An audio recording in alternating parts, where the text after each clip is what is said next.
Hey there, this is Matt Aaron, and welcome to Crazy Calm TV, where we interview creative people who are pushing the limits of regulation and perception for a better future. Today we have Toby Muse, author of Kilo. Now you have to check out this book. I read it last week and had to have this guy on the show, but he tells the real story of the cocaine trade in Colombia, from the farmers in the war zones all the way to shipping it out of the country on makeshift submarines. And he took some serious risks to get the information and put this into a book. So we go into adventure journalism and talk about his experiences, some of the most unbelievable things that are happening in Colombia that most people don't talk about, as well as his thoughts on the war on drugs. This was a fun and eye-opening episode. I hope you enjoyed as much as I do. Here he is, Toby Muse. Welcome to Crazy Calm TV. Thank you. It's a pleasure to be here. Thank you for the invite. And Toby, so not everyone here has a deep knowledge of Colombia, but I'd say in the last maybe 6 to 7 years, Hollywood, particularly Netflix, has started to tell the stories of the drug trafficking from Colombia and now in Mexico, albeit imperfect and with the typical Hollywood glamour. As someone that's really gone deep and told a very accurate story of the of modern cocaine trafficking, how does that make you feel when you see these shows or see people talking about these shows?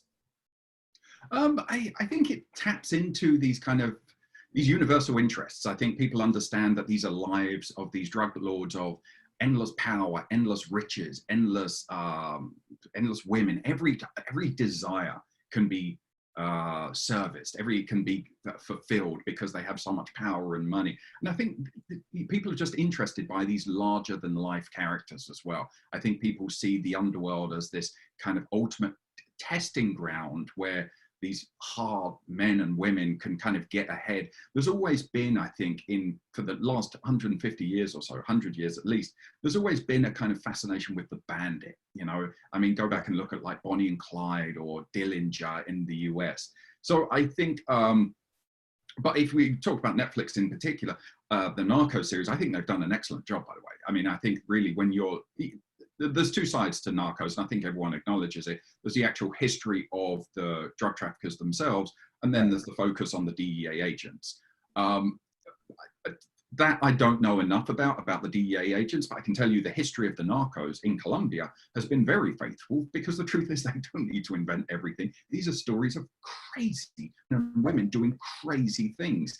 But I would say, I think actually it goes a bit longer. If you look at the 90s, that narco godfather or the narco terrorist was actually quite a staple in a lot of Hollywood movies. It's just 9/11 then obviously shifted Hollywood onto then making, you know, every member of the Middle East a terrorist. You know, that was always the stand-in. But before, the Colombians had been well represented. And I think that's important, just to finish this thought, because Colombians feel genuinely very stigmatized. Certainly, you know, they feel that they have been unfairly represented. And it's a very, very sore point for millions of Colombians.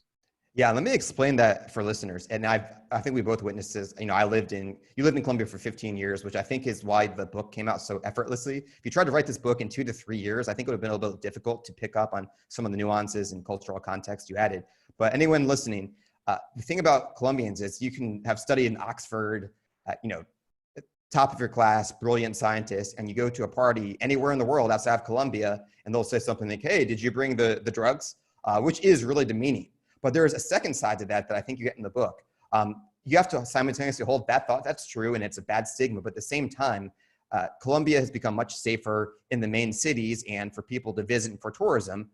But in the jungle, it's as dangerous and, you know, almost as dangerous and as bloody as ever. And there's a lot of hypocrisy and a lot of people that benefit from the war on drugs, and they don't want to talk about that. So there's kind of two things going on right there. Is that a decent description? Absolutely. I think that's a very good description. And I tell people this because even, I mean, did it happen to you? It has certainly happened to me. I would go back to London and then it would be a friend. Or even, you know, to be honest, it would be friends as well. Oh, did you bring anything? Did you bring some drugs? Just constant jokes. I tell people now, if you meet a Colombian, don't mention drugs. Don't. Yeah. If they want to mention it, because I don't think foreigners understand. I think foreigners are actually trying to engage the Colombian. They're saying, hey, I know a little bit about your country. They just don't know how hurtful it is. So Yeah. unless you're planning on hurting this person, don't mention drugs. Let them bring it up if they want to. They may never, ever mention that subject to you. And if they never bring it up, there's not going to be a productive conversation between you and the Colombian. Just don't bring it up. Just leave them. And that person, that Colombian, will always hold you a special place in their heart as the foreigner who didn't ask them about Pablo Escobar. So I do think, but I think also, I think you touched on something else as well, which is that I think for a lot of Colombians, it's a way of kind of trying to bury the truth. You know, there are people who are legitimately hurt by this subject and they feel they've been stigmatized as narcos, as narco terrorists. And I understand that frustration, but I'm also tired of the Colombians, a certain type of Colombian who dismisses any talk of this, who tries to bury the truth and say, oh no, that's all in the past. And I kind of mentioned in my book that it's a weird thing within Colombia. The major newspapers, El Tiempo, El Espectador, rarely report on murders anymore. It has to be a very macabre or famous murder for them to give any coverage to it. The newspapers have decided that murder is kind of low class. So you talk to doctors and lawyers in Bogota who are the most clueless people. They're like, oh no, all of the violence is in the past. It's like, no, go to the barrios, go to the slums. They know better because they're the ones dying. Yeah. Now, Toby, let's talk about that. Okay. So you mentioned the thrill of watching these shows. And yeah, I mean, he does some horrible things, but you look at El Chapo with just the fame and the woman, you're like, there's a part of us that's like the id. You're like, wow, that's really cool. I think this type of, I'm calling it adventure journalism. And I don't know if that's the best term. I mean, you're investigative journalist and it's a great book. But what I mean to say is I feel like you like adrenaline. Is it fair to say you're an adrenaline junkie? I don't mean junkie in a pejorative way, but you like that adrenaline rush from doing these types of assignments?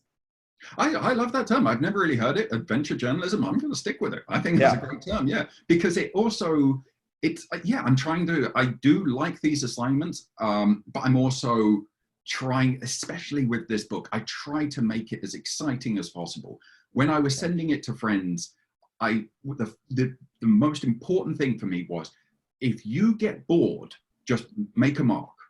Because that's not, I'm not going to write that book. And I deliberately didn't want to write this book. Pablo Escobar was born in 1949. That's been done. I wanted to take you on this journey of what it feels like to be in the middle of the drug war, what it feels like to be in this weird, dark industry that's run on sex, greed, treachery. When I set out to write this book, the original statement I had in my mind, the mission statement was, I wasn't going to include one statistic. Not one graph, not one statistic. I'm tired of that type of thing of, oh, tons went up by 3.5%. You're missing the point. This is an industry that is about the darkest human passions. And I felt like reporting on cocaine had kind of left that behind. And in the end, I kind of compared it to, it's like learning about sex from a biology textbook. It's not wrong, but you're missing a lot if you're just learning about sex from a biology textbook. And I felt that the way people were writing about cocaine was too anemic.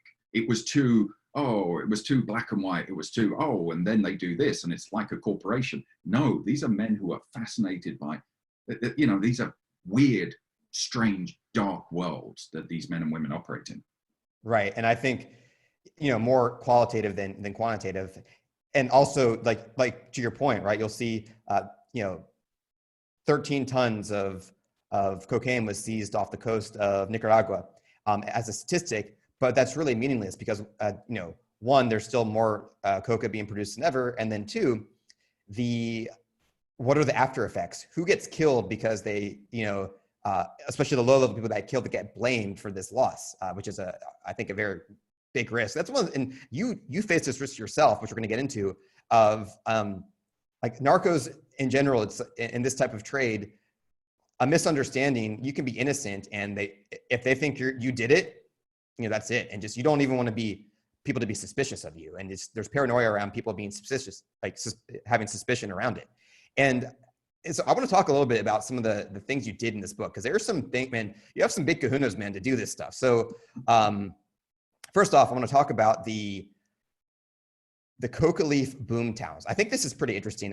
Anyone listening understands the concept of boom towns from the gold rush, and also a more modern oil, right? Again, commodities, different types of commodities. But walk us through going to cover a coca leaf boom town, which you did obviously more than once in your career.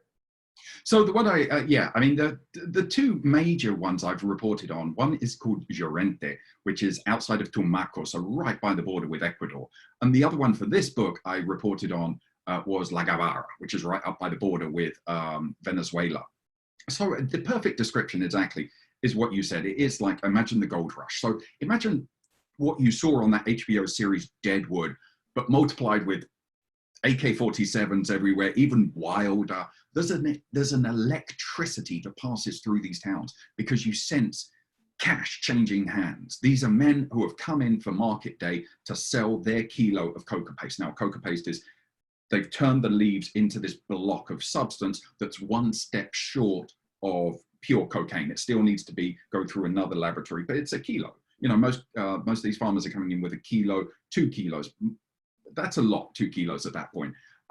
So they're coming in to sell it. And so it's part of this tradition, that they'll receive the money, they'll sell to the narco militias who have established the price. It used to be that there was a kind of more open market, so the farmers would earn more money. Now you see that they're very depressed with the business because the narco militias have said, this price is. And actually, interestingly enough, I realized the price hasn't changed in 15 years. It's always between 1.2 and 1.6 million pesos. So around about what we're saying, that would be about $400 or something. $400 or $500, yeah. But I guess 15 years ago, that was real money.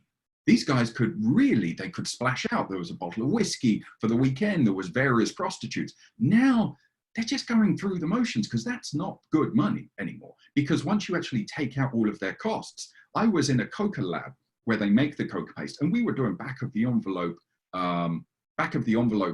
calculations. We figure that these farmers are making. Sorry, when you say we, I just want to interrupt.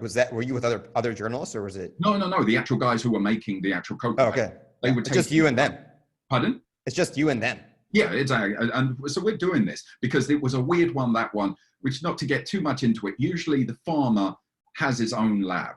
This guy in this region, he had a bigger lab that he would receive other farmers' coca and he would process it. It's a rarity, so I don't want to get too much into it because farmers normally set up their own lab, and lab is a big word. It's basically 4 wooden poles with a piece of black plastic, and they turn the coca paste. But this was a strange one, and this guy hired 4 people to actually be there turning the coca. Again, it's not common that. But these lab workers, we were sitting there figuring out how much the farmer made. We figure that he's left with 600,000 pesos. So right now, that's $150. That's every 3 months when you take away all of his expenses. This is not money, even in the Colombian countryside. But anyway, they're there. Coca and cocaine has this kind of nihilism of just spend today because, either you'll be dead tomorrow or there's always someone going to buy some more coca. It doesn't encourage savings. There's a social decay that sets in when coca turns up because everyone kind of becomes more individualistic. Everyone's out for themselves. The police are kind of marginalized because the narco militias are now in control. They turn up because they've smelt the money and they turn into to control the resource. Prostitutes come in. There are parts of Colombia down in the jungles where prostitutes have chartered planes in order to land in these towns. They know they'll make the money back. So you get women from Medellin, Cali, and they'll charter a plane, fly in, be dropped off, work for a month, living there. And these amazing sights of these urban women walking through on their time off, walking through these muddy tracks in high heels as they go out to buy some Coca-Cola or something. I mean, it's a wild scene, but there is an energy there. It's this energy. And I think this is what I wanted to get the reader. Being in the middle of the cocaine industry, it's like being in a casino. Everybody's earning money. There's sex everywhere. And everyone's kind of this nervous energy of money and sex, but at the same time, you're conscious that at any moment, someone could step up and put a bullet in the back of your head. That's what it feels like to be at the center of the cocaine industry. And this is just the beginning, but it's a wild, wild energy. And, you speak to the people. I spoke to some teachers in La Cabara, really nice guys, and they were kind of, teachers are like the town historians, they're the town intellectuals, and you just sit there and you chat with these guys, and they're just really good, interesting guys. They'll tell me about how their students were going off to pick coca, and the students would say, hey, professor, I'm going to earn more money than you. Do you want me to lend you some money? It's just, and they kind of see this social decay, but people, just individuals, feel powerless to really turn it around. Yeah, and I think it's worth noting, for people that haven't been there or anywhere close there, I never went as far as you did, but in doing the fruit business, I went to small towns. But to understand the lack of opportunities in the places you went, I mean, there's no roads, so a common thing is, oh, they should just grow something else. And of course, the coca leaf, as we know, if you just make tea, or it's used in Bolivia, it's for altitude, it actually is a fine leaf. It's just that, it's like poppy seed and heroin, different things. But in any event, if you want to, just grow coffee or cacao, which takes a lot more technification, it's essentially a bush that grows very easily. There's not even the infrastructure to send it out. So when someone gets involved in this trade, whether it's, in the barrios of Medellin or growing coca leaves, they have no other option. It's a decision that a lot of us would probably make the same decision, because it's, there's just no good alternative usually. Absolutely. And just on that moment, I mean, I would separate as well. I have never seen these coca farmers as depressed and eager to get out of this industry as I saw them this time. Because again, when I was back in Llorente that was like 2005, it was party time. These guys were like, we're making good money. Yeah, there's problems with this. The dead bodies accumulate in these coca towns because everything gets resolved at the point of a gun. And it's just the murder rate is always. But they were kind of, hey, we can accept this. It was a compromise they could accept. Now they're just bummed out by the whole industry because, again, the price has not gone up. And as you say, they genuinely feel that there's nothing else. And they're right. Without the infrastructure, and infrastructure is a kind of big word, an abstract word, bridge, road. Yeah. If you've got a ton, I'll give you an example where I was hanging out with these guys, these cocoa farmers. It took 6 hours to get from the largest town, and largest town is Tibú, which isn't a great large town anyway. It took us 6 hours to get. That was a highway.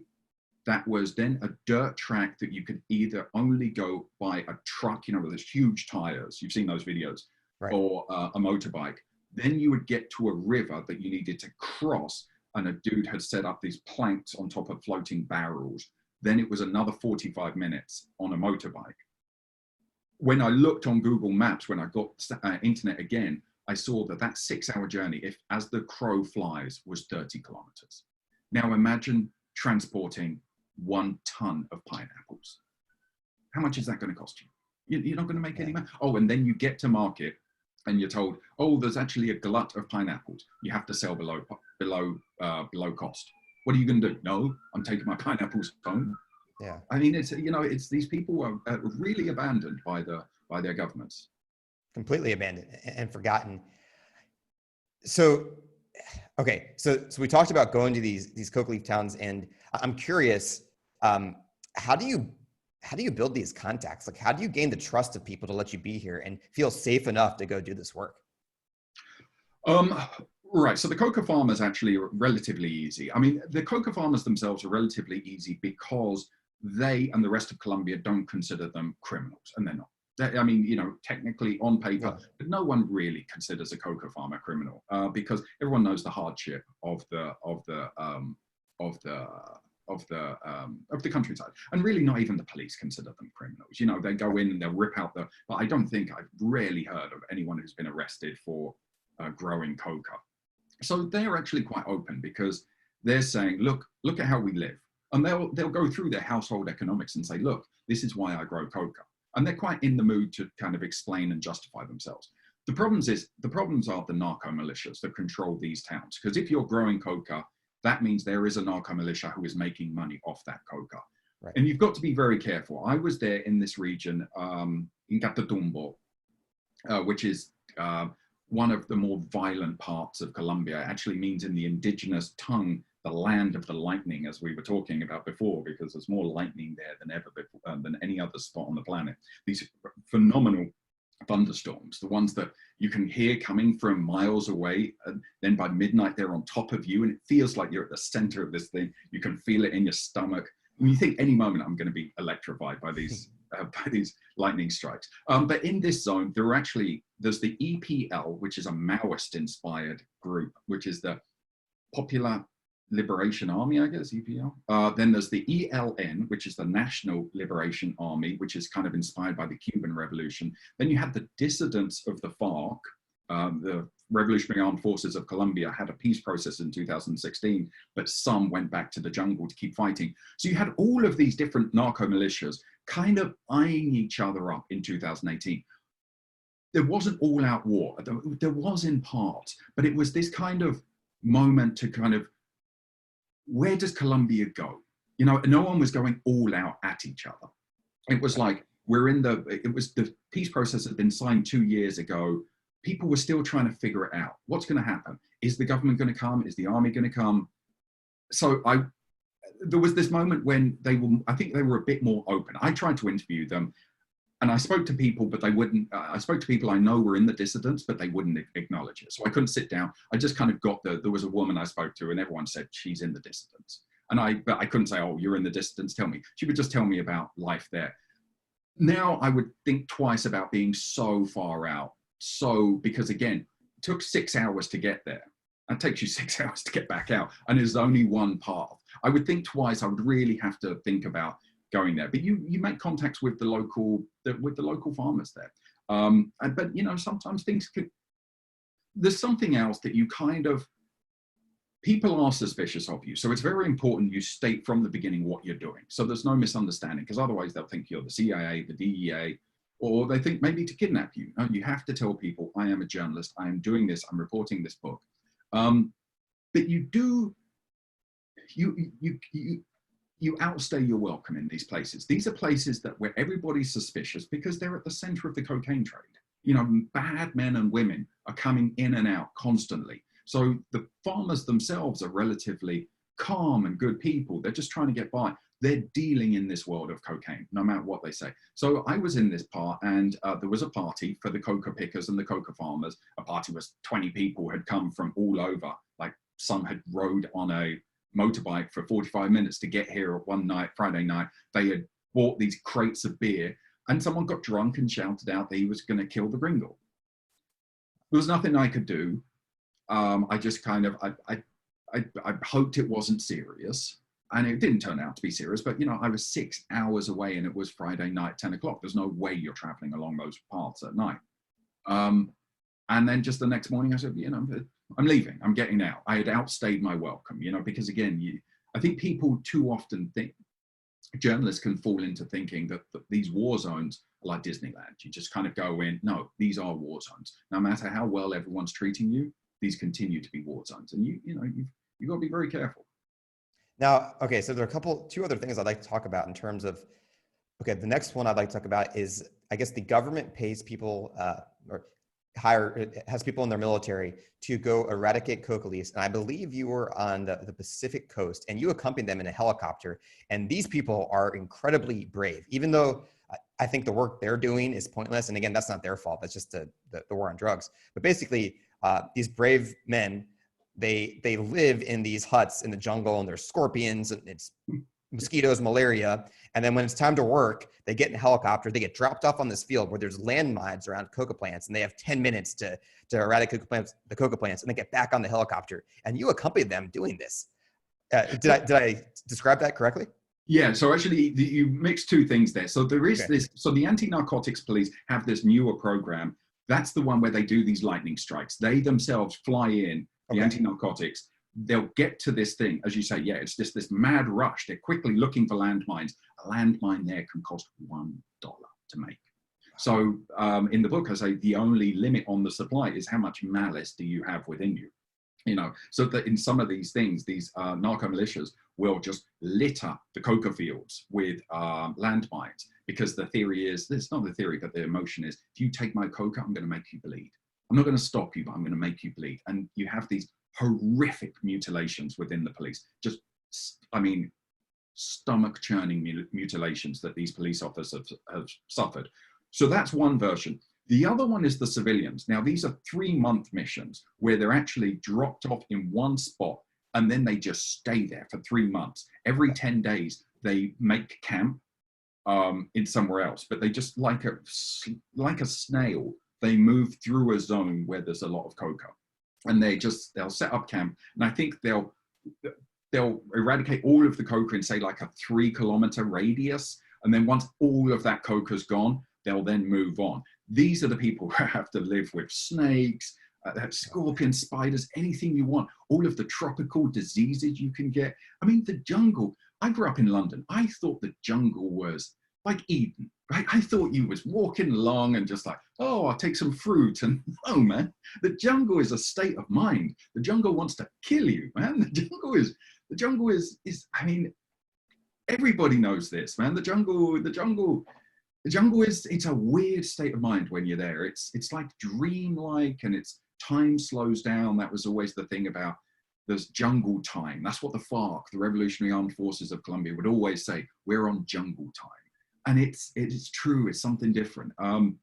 And so these people are out in this weird world of the jungle where there's so many things waiting to kill them: landmines, snakes, like jaguars. I mean, just, it's crazy out there.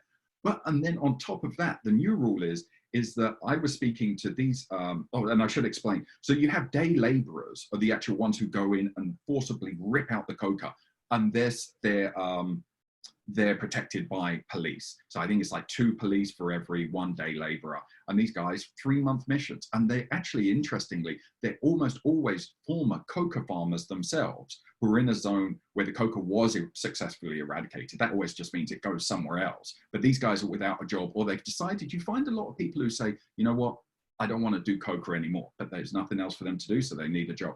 But so they move through. And when I was with the police, they were telling me that the latest order was not to drink from the river, from the stream, because they were sure someone had poisoned that stream. They had gone to one part and they saw all of these dead fish, and he said, all right, that's it. He said that they had also found in these farms where the coca is often accompanied by other crops. And he said, I think it was, I can't remember what the fruit would have been. Oranges? No. Anyway, there was a tree with fruit the farmer was growing, and they had found that they thought someone had injected poison into this fruit. They knew the police were going, and it would be the naturalist thing in the world. You just grab something from the tree. They thought poison. So that's the hard life. And it was, I thought it was like a very monkish-like life, because, man, everything great in life, man. You're without beer. You're without women. You know, I mean, it's just 3 months out there. And because no women are allowed on this, because it's just, you know, I think they think it would just cause problems, you know. So it's a very monk-like existence. I came away, and as you said, I thought, man, and even the police captain himself, I said, but you're ripping out the crops. You yourself think that the farmer's going to go back and replant them. So what's the point of this bin? And, you know, you get these police to that point and they're like, yeah, you know, what is the point of this? You don't want to press too hard, because you're basically saying you're risking your life for what? I don't know anymore what these people, you know, we'll get onto this, I'm sure, but, you know, it's just another sign of the failed drug war. Yeah. Well, 2 things there. One, that is some hardcore work. Wow. And I'm going to another difficult, 2 more things that you did that I thought were pretty crazy. But yeah, that's it. And you even got people in the Coast Guard, they kind of implicitly admit to it. Yeah, it's almost more about just for the dopamine rush of finding a shipment, but you know deep down that, are you really, even though some people would say that, they give lip service, yeah, we saved 1 life in the United States today. Did you really? I don't know. So yeah, these you know, these ex-coca farmers living out in the jungle, that is insane. Another thing that I thought was crazy, I'd never heard of this, are the mid-subs. Now, for someone that has never heard of a mid-sub, can you explain, or is it semi-subs? Or Semi-subs. Exactly. Semi-subs. Semi-subs.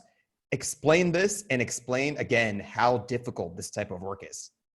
Yeah, I mean, I mean, you have to understand that cocaine is constant evolution. And there's old jokes that Colombians will tell amongst themselves, because again, Colombians are very sensitive about this, but there's the old joke in Colombia about, imagine just the creativity that is employed in exporting cocaine was used for good. Man, we would have cured cancer, cured AIDS 10 times over. We would be on Mars by now. But no, it's this talent for just constantly looking for new ways to export cocaine. So they came up with semi-subs.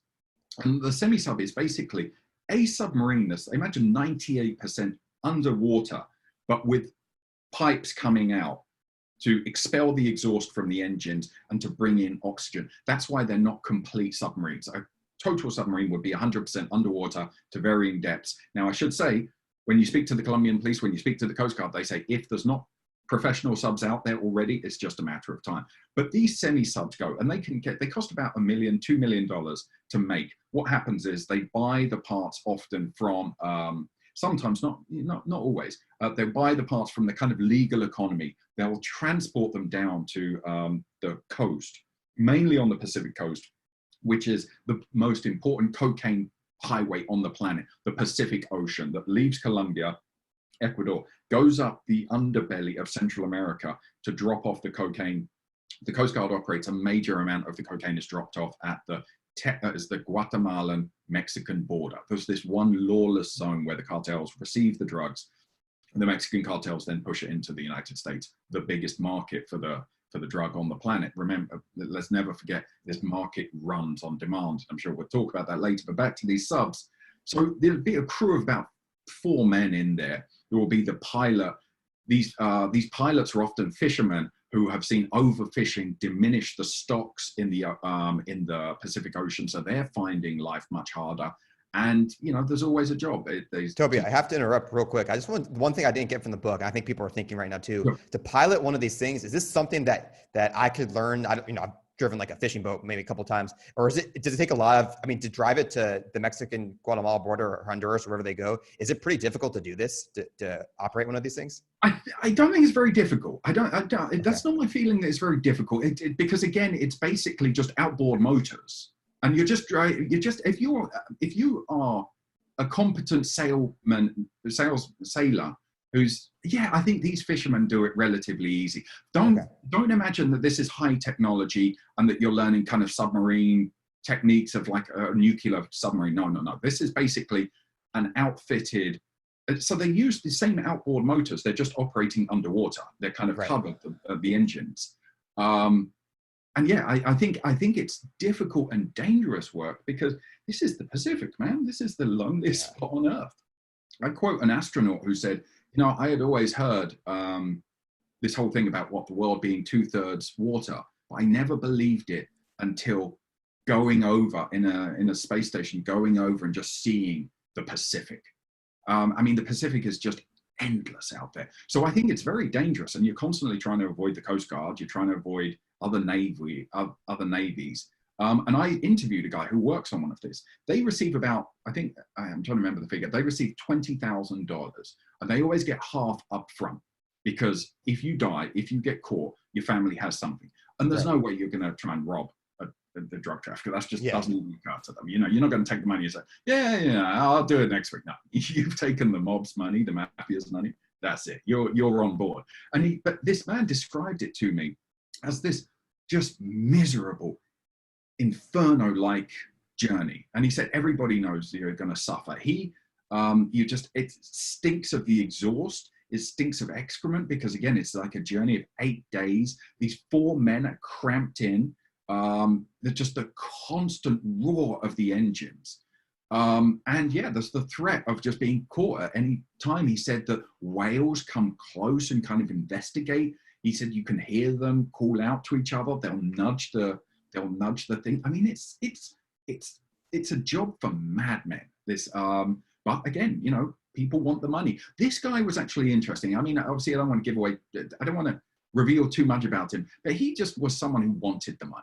And I think that's important in the world of cocaine. You get people who really do need it, like these fishermen who just can't make a decent living anymore. I reported the story of one man who, his wife, he was 55 years old, a fisherman. His wife was struck down by this mystery illness.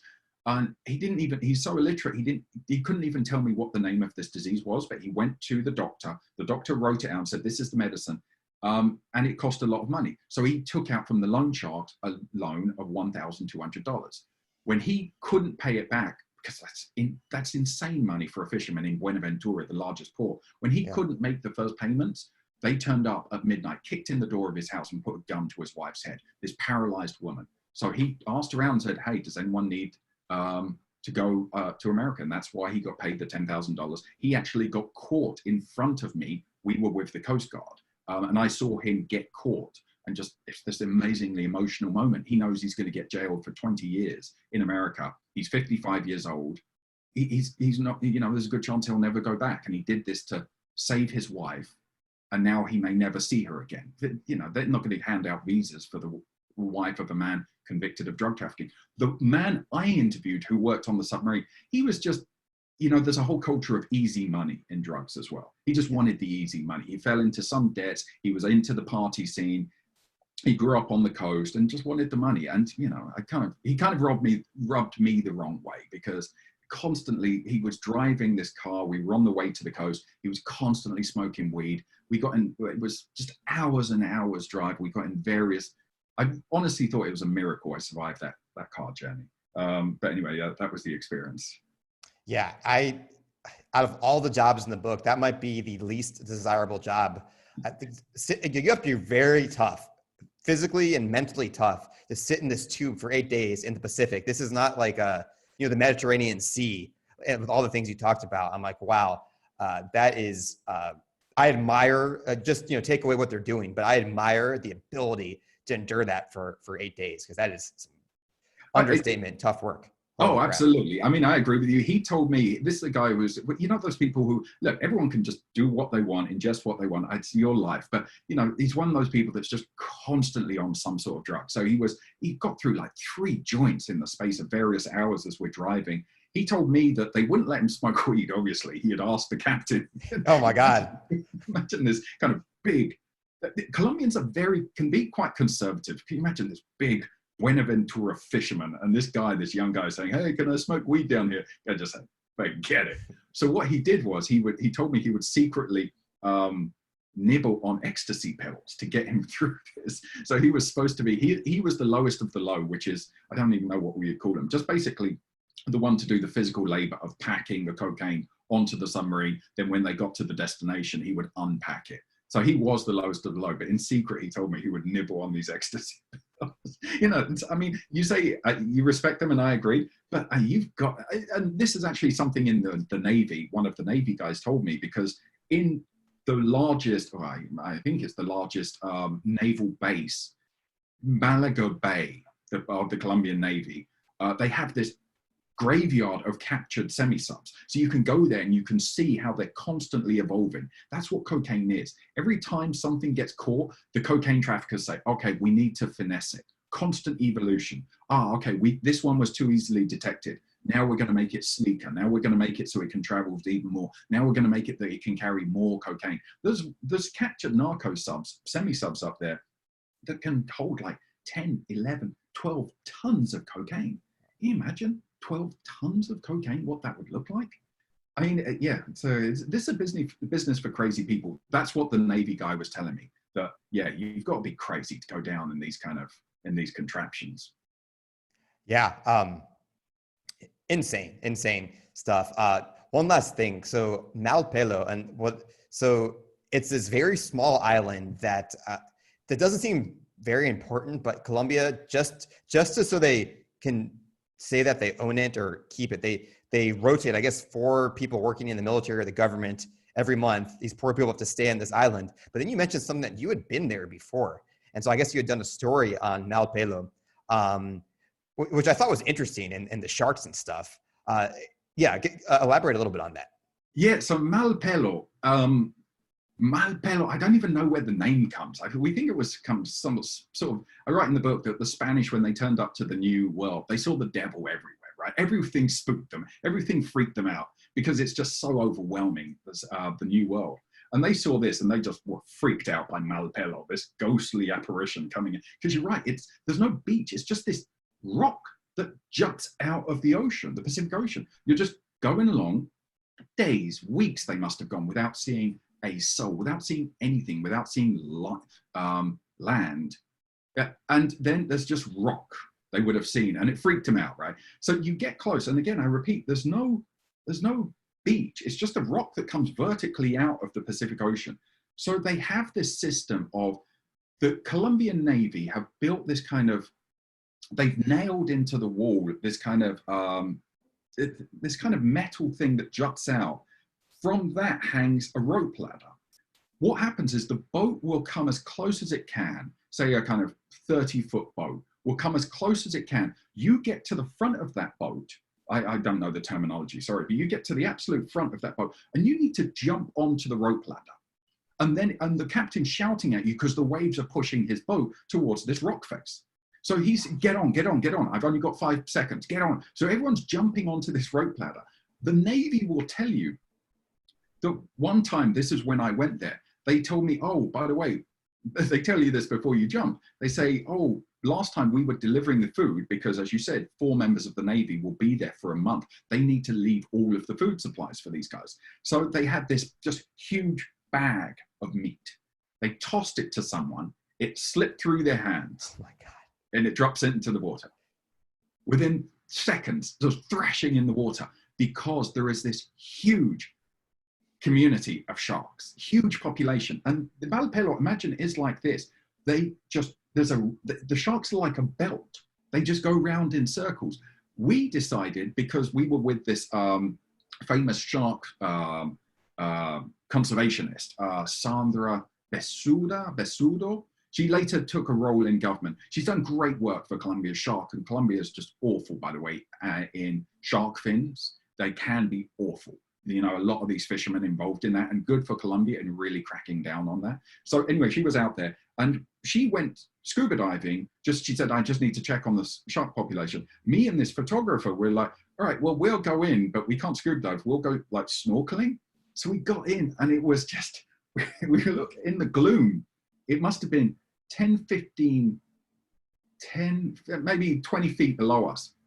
I couldn't, it was just this solid block of gloom, of gray. And I realized, my God, those are all sharks on top of each other. There was no visible space between these sharks. It was like a lot in Colombia. It was like a hallucination. And they're hammerhead sharks, I should say. I think they're silky sharks and hammerhead sharks, which really don't have a history of attacking people. I think there is a hammerhead in the Caribbean, perhaps, which has attacked people. But anyway, I was in there for like 5 minutes. Oh, and the boat as well had to leave us alone in the water. It wasn't like I was next to, no, I was, and I was able to do it for like 10 minutes. And I was like, man, I've got to get out of here. Oh, because I could just imagine like one shark coming up for an investigative nip. And then that's it, you know, like, and me and the photographer were like, yeah, we got to get out of here. I think it's one thing to be scuba diving with them. It's just, you feel so vulnerable when you're stuck on the surface. It just feels different to me. I think when you're scuba diving, you can wrestle and roll with things, but you just feel like you're like lunch. But yeah, it's a wild thing. It's, as you say, they just kind of put these 4 sailors on. I always assumed it was kind of some punishment. I mean, I don't know if this is right, someone from Colombia's Navy, that they screwed up something. They're like, right, off to Malpelo, man. Oh, man. Can you imagine the cabin fever that sets in? Can you imagine how much the 3 others would annoy you by the end of that? Because there's nothing to do except watch DVDs. That's all they do. You can't even get away with them. It's just very strange. I encourage people to kind of look up photos of Malpelo online and just see how genuinely weird the whole thing is. Wow. Yeah. Now, so here's a question for you. We mentioned some very undesirable and just difficult jobs. You know, we talked about the pointless war on drugs. You know, I mean, we're a CBD company, and you've seen it with marijuana as well, all over. Out of all the things you've done, I guess to be fair, you've also gone to Syria, which was quite dangerous. What was the most fearful or scared you've ever felt in all of your journalism work in Colombia? I mean, it's interesting because there is a difference between, I went to Syria for the battle for Aleppo in the year 2012, and I was rolling into Aleppo, and I thought on the way, you had to catch this minibus. There was this minibus driver who would take you from the border. It was like 2 hours roughly from the Turkish-Syrian border to Aleppo. So I had 2 hours to think my first time. I said, well, look, I've been in combat in Colombia. I kind of know something roughly about what's ahead of me. Right. I had no idea. I had no idea. Colombia operates on a much different way. It's just constant airplane bombings of Syria, heavy artillery that's just all day, snipers everywhere. The front lines there, an urban front line that I saw in Mosul as well in Syria, is just completely unlike anything I saw in Colombia. Colombia is much more a sense of dread. You know, it's not so out and out. There's a lot of theatrics of war. I would report a lot from northern Cauca. There's this really, really great community, the NASA. There's just a phenomenal indigenous community who really fight for their rights. I've got so much respect for the NASA. I've watched the NASA in the space of 3 days. Their constant fight was, they said, we demand everybody with guns leave our territory. Everybody, police, army, the FARC, everybody. I watched the NASA, because the thing that really freaked them out. So the FARC's arsenal would often be AK-47s and something called tatucos, which were these homemade mortars. The NASA would freak out when they saw the tatucos because they knew how unreliable they were. The FARC would try to aim to fire on the army, and it would fall short and land on a civilian's house. It just happened all the time. The AKs, the NASA would say, all right, you know, the AKs are one thing. They would still, but if they ever heard about tatucos, they would mobilize. So I was with them once, and this car is driving around this truck, and there's like this woman I know who's a mother, who's like in her 40s. She's got a knife in her hand. There's like a grandmother next to her with a pot. And I'm like, what are you doing? Let's jump on. We're going to go. And so we jump on. They drive out, and there must be 20 of them, all of them with like kitchen instruments, because they've heard there's a unit of 4 FARC guys with a tatuco, and they're firing onto the military outpost. They disarm this unit of FARC. These FARC guys have AK-47s, they have pistols, they've got grenades, they've got this homemade mortar. These old grandmothers disarm them just by strength in numbers. It's just, the bravery is just astonishing for me. And then I saw them the next day, because they were constantly telling the army they need to get out. They got about 400 of them. They marched for like 5 hours up this mountain to a military base, this outpost, where there must have been like 40 soldiers or something, 30. They had dug these trenches, which for the indigenous as well is also like, you know, you're destroying Mother Earth, you know, and they just peacefully took over the entire military outpost. Again, the old grandmothers had brought spades and shovels and were filling in the trenches and all having the time of their life. And it just people power. I was so impressed by the NASA. And they have this thing called the Indigenous Guard. And these are kind of, they'll have teenagers. You can start when you're in your teenagers, but you can go into your, you know, however, as long as you're an active. And what they'll do is their job was to just be the equivalent of the police force, but for the indigenous. And what they would do is there would be these firefights between the FARC and the army, and the Indigenous Guard would run into the middle to rescue civilians. It was just, the bravery was just astonishing. So there's a lot of theatrics. My point being, there's a lot of theatrics sometimes that I would watch these firefights between the army and the FARC in Toribio. And one time I was actually sitting with the indigenous, and this old man was drinking beer, and he was saying, oh yeah, this is our Hollywood, right? Because they were sitting on the road watching the mountainside and where all the fireworks. That firefight must have gone on for 3 hours. I'm sure no one died. Just constantly shooting at each other, no one dies. Toss in a few grenades, no one dies. There's a lot of theatrics in Colombia's civil war, is what I'm trying to say. In the civil war, the civil conflict, I would be interested to know the rate of bullets spent, casualties inflicted. Now, when you move into the urban, it ceases to be that way. I think the rate, this is every bullet that gets used, someone gets hit, you know. So I had a lot of instances that nights being in the place of Toribio when the FARC were attacking the town, you know, but when you're dealing with the underworld, it's this dread, because you know these men and women kill at the drop of a hat. So I think in Syria, it's very in your face. It's like, this is happening now. Here's the front line. You can go forward or backwards. Colombia, you enter into these, it's an existence, it's an environment, and it's just like, it could happen at any moment, and it just really stresses you out. Like, reporting on this was really stressful because, again, people can get the wrong idea. If you speak to a narco, does he then like regret the conversation later? That's the thing I most feared. Well, not most feared, but it was a concern that he would do an interview and then he would go home, he'd be lying, looking at the ceiling and say, I shouldn't have said that. Oh, well, let's tie up the loose end. I also just do want to make clear, though, that on the whole, foreign journalists in Colombia have not been hassled. The true heroes in Colombian journalism are those Colombian reporters who 100%.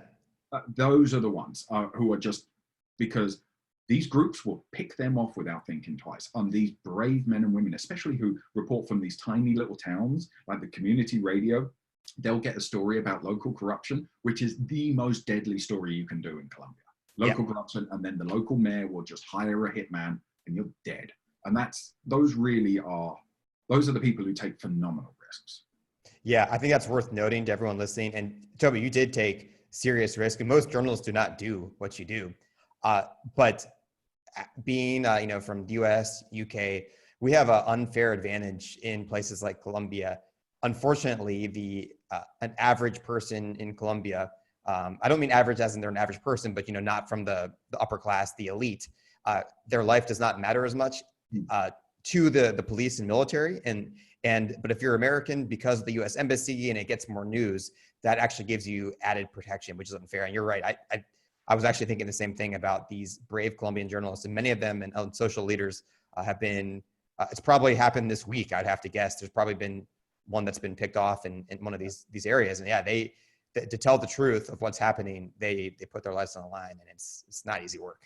Understanding. Yeah, that there's as you allude to, there's an ongoing massacre of these social leaders in Colombia that seems to have been a kind of something that came out of the peace process in 2016, and it's shameful. I mean, it's genuinely shameful. This is outrageous, and Colombia's government deserves to be under much, much, much more pressure from the international community to do something about this. These are brave men and women out in the sticks, and sometimes it will be they're protesting the illegal accumulation of land grabs. They could be opposing like mining. They could be environmental activists, and they're being killed for their work. And I genuinely think the world has no idea how. I mean, it's run into the hundreds of activists who have been killed. Colombia's always been deadly for those. I mean, for various years, I think it was, for as long as I know, it's been the deadliest country for trade union workers. But it would get to the point where 1 in 3 trade union workers killed in the world were killed in Colombia. I mean, it's just this political violence has permeated that entire society. Yeah. And so 2 questions to finish off here. First off, how should I put this? You're seeing it now. I know that you see censorship on YouTube and Twitter, and I don't want to compare it.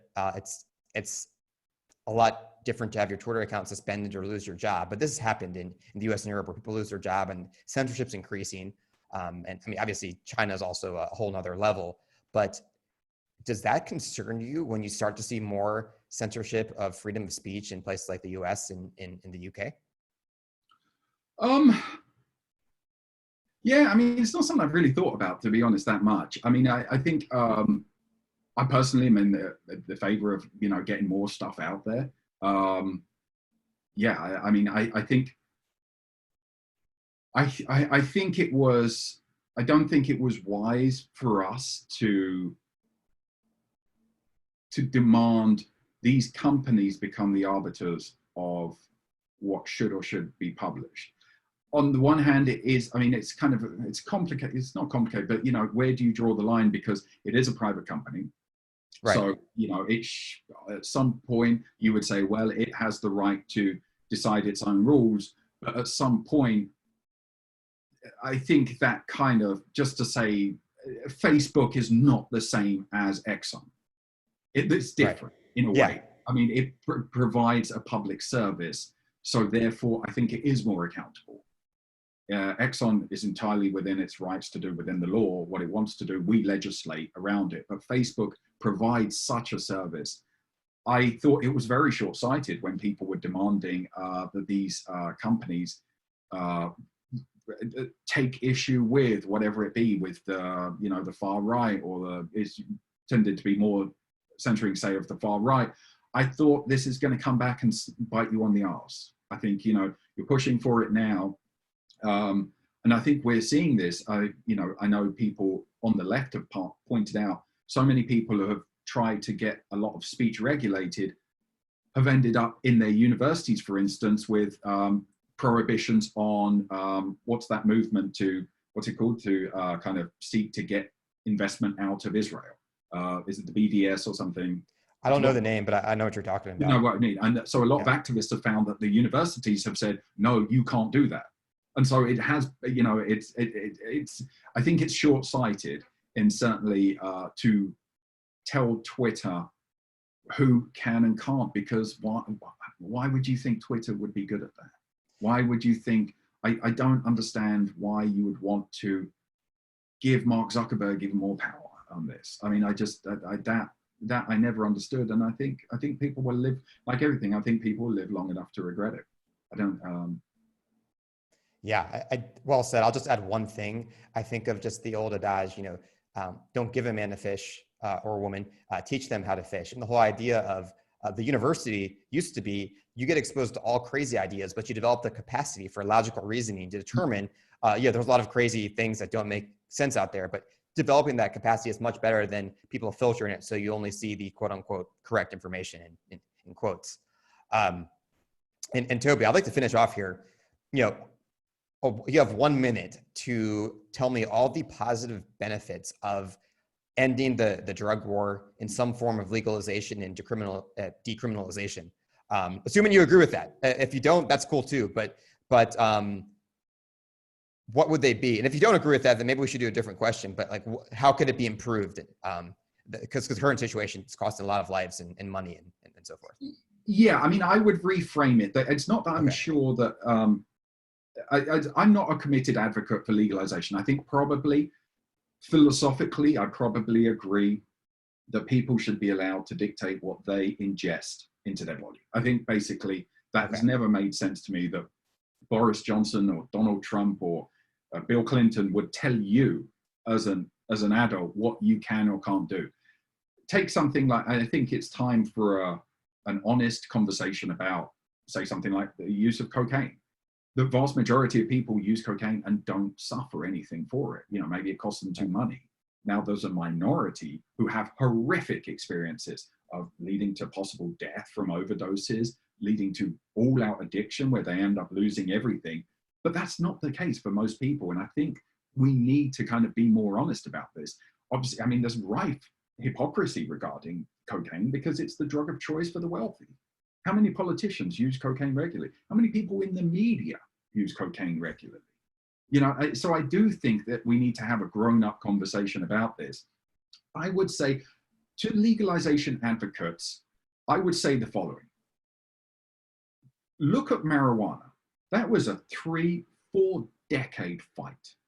They got celebrity endorsements. They got politicians to join them. They got grassroots constantly talking about hemp and the benefits of it. They were talking about medical marijuana, which was, personally, I mean, I don't know enough about this, but I've always suspected it was a scam.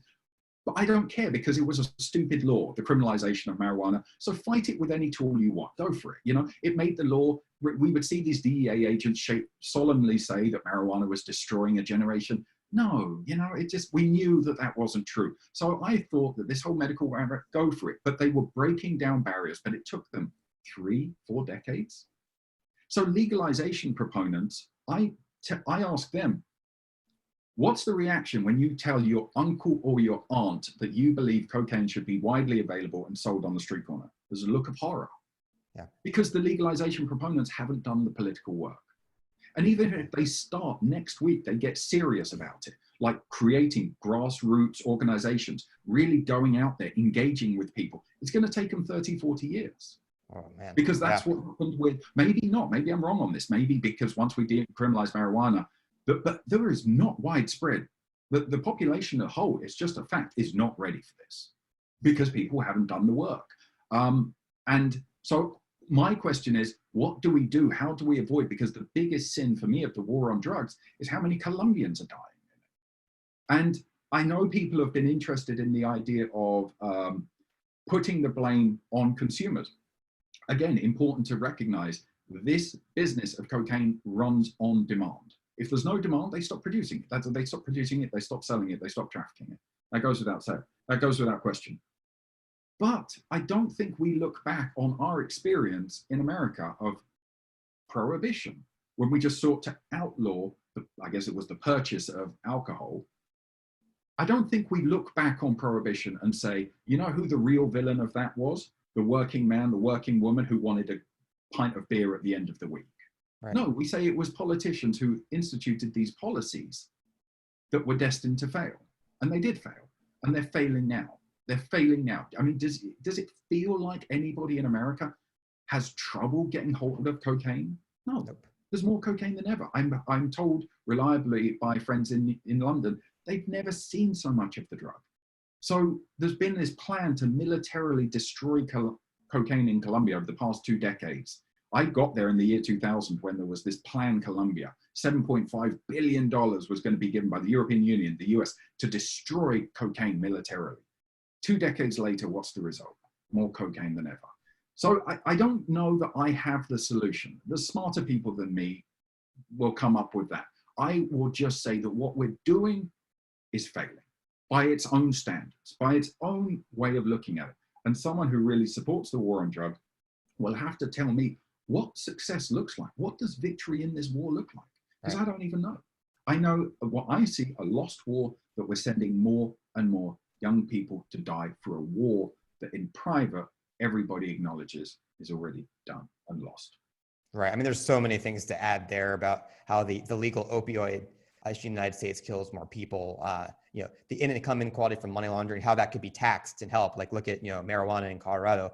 But everyone should read Kilo. I've read many books on this. I've just been fascinated by it. On this, you know, I like reading about crime and Cuban crime, the Italian mafia, but this really did a good job and brought a different angle. It's just not just another book or piece of media about about cocaine. But I want to read a quote from the book. And I forgot where this was. I think it was towards the end, and it said, "What other public policy has failed so spectacularly as the war on drugs, yet keeps chugging along? And when we ask when this war on drugs might end, we're told that all that's missing is a little more war on drugs." I thought that summed it up perfectly.